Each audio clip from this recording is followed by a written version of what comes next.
এটা কোনো আমাদের মিটিং ছিল না। একদম আমরা আবারও স্পষ্ট করছি, পুনরাবৃত্তি করছি।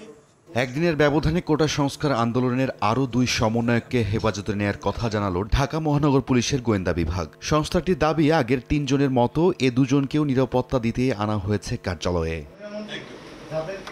শনিবার রাতে আইনশৃঙ্খলা রক্ষা বাহিনীর কর্মকর্তাদের সঙ্গে স্বরাষ্ট্রমন্ত্রীর বৈঠক শেষেও উঠল হেফাজতে নেয়ার প্রসঙ্গটি। দ্রুত আন্দোলন প্রত্যাহারের আহ্বান জানিয়ে মন্ত্রী বলেন, আন্দোলনকে যারা নাশকতার দিকে নিয়ে গেছে তারা কেউ সহিংসতার দায় এড়াতে পারে না। তাদেরকে উইথড্র করার জন্য অনুরোধ করব। এই দায় দায়িত্ব কিন্তু তারা যদি এটা উইথড্র না করেন, তারা এই দায় দায়িত্ব এড়াতে পারবেন না।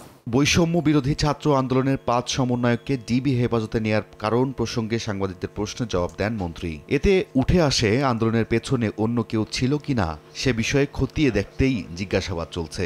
অপরাধমূলক কিছুর প্রমাণ পাওয়া গেলে সমন্বয়কারীদের বিরুদ্ধে নেওয়া হতে পারে আইনি ব্যবস্থাও।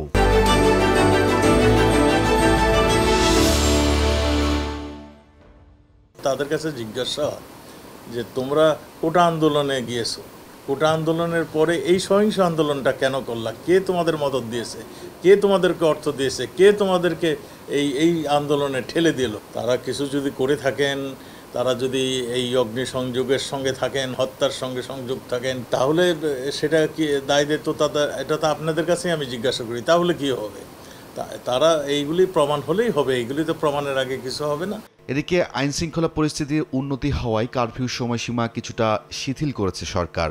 রবি থেকে মঙ্গলবার পর্যন্ত ঢাকা সহ 4 জেলায় কারফিউ শিথিল থাকবে সকাল 7টা থেকে সন্ধ্যা 6টা পর্যন্ত।